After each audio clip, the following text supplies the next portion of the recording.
Homer Nicholson is the mayor of Ponca City, Oklahoma, and he's going to talk to us about the other end, getting from Kansas to Oklahoma, and what those benefits are for both of us as we work in this in a co-op manner.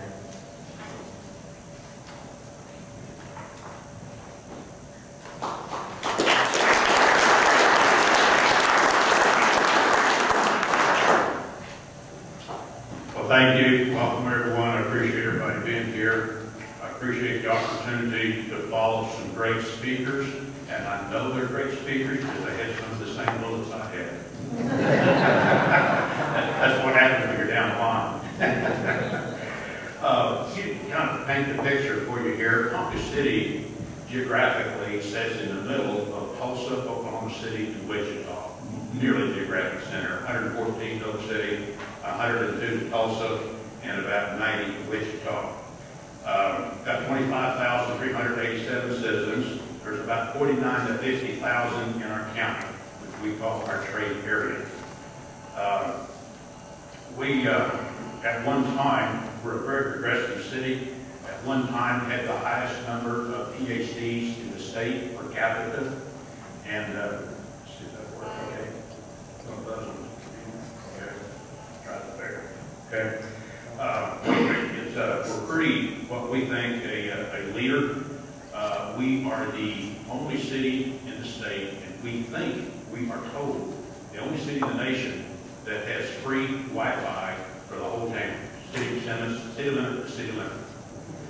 We were the first city in the state that had automatic meter reading and automatic water meter reading. In other words, from City Hall, we can turn on and off your meter. You don't pay for that. We get people's attention. We're very, it's working out great, let me tell you. In fact, I'll go a step further. If they steal the meter or take the meter off or cut the wires, it shows up at City Hall. I mean, we're very progressive. So with that in mind, that's the reason that we need to be a part of this project, a part of this link. For example, of this 200-mile stretch, Ponca City is just about in the middle of that stretch. And the way we look at it, if you take a chain and take a link out of the middle of it, you don't have a chain. So we feel that we're an important link. Being a regional shopping center for the area, even outside of our county, we have a large shopping contingent. We also have 12 tourism sites, 12 tourism destinations in our city, to include Governor Marlin's Italian Renaissance Mansion, also the Pioneer Woman, which was the state's most visited tourism attraction until the bombing memorial was built. So we got lots of things to show people, lots of tourism. Now, speaking of shopping, Oklahoma is the only state in the nation that the cities rely solely on sales tax for revenue. No ad valorem. So cities have to rely on sales tax, utilities, fines, things of that nature for their funding. So tourism, retail sales is big. We are always working. We have a retail task force that we work that side of the business a lot. Big stuff here. 7 out of 12 universities in the Big 12 can be accessed via the Heartland Flyer and connecting routes. That's big stuff. Okay, would you believe? All right. And that's hundreds of thousands, not hundreds of thousands. There's thousands of people that covers. We have a lot of senior citizens asking me all the time for rail so they can get to Oklahoma City for medical service, medical care and treatment. And we feel that this rail connection would be a vital link to that. With the increasing cost for gas, I think that just makes rail transportation all the more viable. Some people hold on to their vehicles longer than what they used to for a multitude of reasons.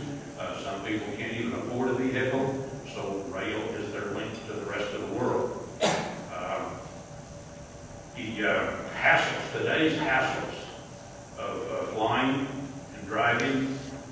When I go to the the Capitol, I tell my secretary, I'm going to go out and practice my road rage as I go down I-35. So rail takes all of that hassle out. I spent most of the week in Dallas dodging tornadoes. And as you can imagine, and we had people there from all over the nation, every single one of them lost their flight.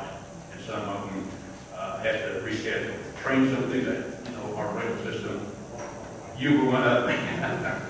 So, and as part of this, I'm preaching to the choir, but in doing that, I'm reiterating, okay? So appreciate that. Another thing about our rail, it reduces the accidents on the roads as well as the fatalities and property damage. And I think there's a bill out right now that is going to increase the truck weight limits. I don't remember the numbers. I think it's from 83,000 to 97,000 pounds on the trucks. That just means you got more mass coming at you. So that's really good, let alone the maintenance of the roads and the bridges. Our roads and bridges are deficient, so what are we going to do to fix them? Put more weight on them. Okay? Don't make a lot of sense to me. Rail is easier to travel with kids. It's easier for people with disabilities. We have, from our city, local executives that hire chauffeurs to chauffeur them so that they can work and do business in the back seat. Rail is in the comfort. It's a Class A comfort. They can do that. Technology advances enable them to do that. College students, that's a great way for them to travel. Some of them don't have cars, can't afford cars.